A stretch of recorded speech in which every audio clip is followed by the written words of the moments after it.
Pode-se dizer que o narcisista desenvolveu muito mais a parte intelectual do que a moral?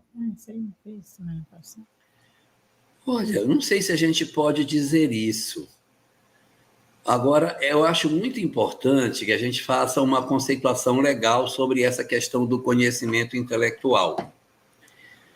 O Livro dos Espíritos diz que a gente primeiro evolui intelectualmente para depois evoluir moralmente. E o entendimento do que seja o conhecimento intelectual, às vezes, é confuso para algumas pessoas. Então, vamos ver se a gente ajuda nesse sentido. Conhecimento intelectual tem dois tipos de conhecimento intelectual. Dois. Existe uma coisa chamada conhecimento intelectual, que é o conhecimento acadêmico, o estudo do livro. Pegar um livro de mestrado, doutorado, estudar quanto é o cosseno ao quadrado de π.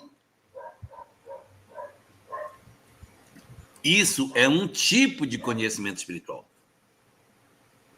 E existe um outro conhecimento intelectual, que é o conhecimento intelectual de viver, intelectual da vida, de experienciar, do livro da vida da pessoa. Então, quando o Livro dos Espíritos diz que você tem que primeiro evoluir no campo moral, no campo intelectual, para depois ir para o campo moral, o que ele está dizendo é o seguinte: você primeiro tem que viver, para depois ser bom. Eu tenho que alargar as minhas experiências, tenho que viver, eu tenho que conviver com pessoas, experienciar, estar com os outros. Depois que eu tiver muitas experiências de família, já tiver vivido com dinheiro, sem dinheiro, viver com a pobreza, oprimido, sendo opressor. Quando tiver todas essas experiências, eu desenvolvi em mim um arcabouço de conhecimento que eu posso chamar de conhecimento intelectual. Por quê? Porque ele tem a ver com o desenvolvimento do meu raciocínio. Agora, isso não quer dizer que esse conhecimento intelectual é você saber que o cromossomo, que os ácidos reagem com as bases e formam sal mais água. Não necessariamente isso. Agora, existe um outro conhecimento intelectual, que é o conhecimento intelectual dos livros. Uma pessoa que tem transtorno narcisista, evidentemente, não é um espírito ignorante. Por quê? Porque ele já tem muita vivência, ele já viveu muito, ele já teve muitas histórias. Para que ele tenha desenvolvido nele a habilidade de comandar, de manipular, de atuar em cima das pessoas, ele não é um espírito ingênuo, não. Ele é um espírito experimentado. Ele já teve muitas experiências encarnatórias em que ele desenvolveu a capacidade de mando, como é que se oprime, como é que você manipula. Isso tudo é inteligência, isso é conhecimento intelectual. Mas isso não quer dizer que esse sujeito obrigatoriamente sabe tirar a raiz cúbica de π. Não.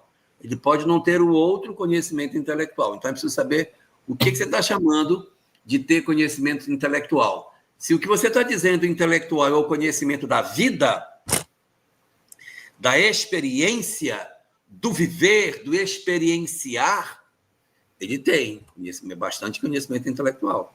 Mas isso não determina que ele tem que ter um conhecimento de livros. Ele não obrigatoriamente fez doutorado, pós-doutorado, teve uma série de encarnações na academia. Ele teve, na verdade, muitas vivências, né?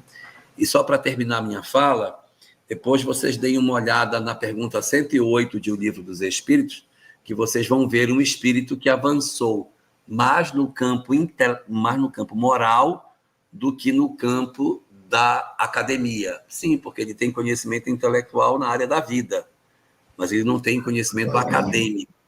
São pessoas bondosas, mas que não desenvolveram a academia. Mas têm vivência, são pessoas, almas muito vividas, por isso que já são boas. Uhum. Na questão dos transtornos, a Joana de Ângeles, ela é bem tranquila, bem direta, colocando que nós refletimos em formas de limitações, de conflitos, de transtornos psicológicos, as nossas escolhas equivocadas do passado. Essas escolhas, como a gente diz, equivocadas, que machucam os outros e que nos machucam, significa que nós jorramos emoções de ódio, emoções de vingança, emoções de inveja, de despeito, tínhamos, né, e talvez carreguemos ainda um egoísmo exacerbado que foi usado em existências passadas, e isso tem um preço. Nós nos desestruturamos emocionalmente por dentro. Evidentemente, nós somos responsáveis por isso, porque o Olavo colocou, nós entramos na idade da razão. Então, nós entramos na idade da razão, entra essa história de lei de causa e efeito e expiação, porque passamos a ser responsáveis pelos nossos atos. O animal irracional não é responsável porque ele caça outro animal para comer, mas nós somos, entendeu? Se nós caçarmos o irmão para explorá-lo, vamos dizer assim. Isso gera, entre muitos resultados em existências posteriores, os transtornos. O narcisista, eu não gosto de falar porque eu não sou da área da psicologia, então eu leio como qualquer um lê, mas até onde eu entendi, ele é uma pessoa fragilizada, bagunçada emocionalmente por dentro. E muito voltada à questão do egoísmo. E por conta disso, como ele não consegue se fortificar, ele não consegue virar, ele já desistiu, ele é a si mesmo, então ele cria uma máscara de superioridade. Para mascarar a carência, né? O que ele não encontra dentro dele, ele exige de fora, ele exige de fora. Então ele se mostra e ele começa a se enganar dizendo, eu sou o máximo, eu sou o melhor, ninguém é melhor do que eu sou poderoso, todos têm que se curvar diante de mim. E tem muitos tipos de narcisistas, tem que suprir a minha carência, tem que fazer a minha vontade. Né? Mas isso tudo é sinal de distúrbios plantados em existências passadas que estão sendo colhidos hoje.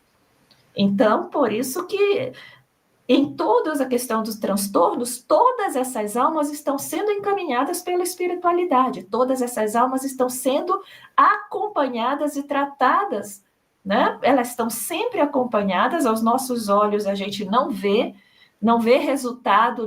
Os psicólogos dizem que isso não tem cura, mas a nível macro, a nível de eternidade do espírito, sim, ele vai se recuperar quando ele conseguir, tiver coragem de acessar-se, né, tirar essa máscara de grandeza e ver quem ele é o autoconhecimento. O narcisista não faz autoconhecimento. E aí ele precisa fazer esse processo, se não fizer nessa, vai fazer, e principalmente no mundo espiritual, esses tratamentos continuam, gente.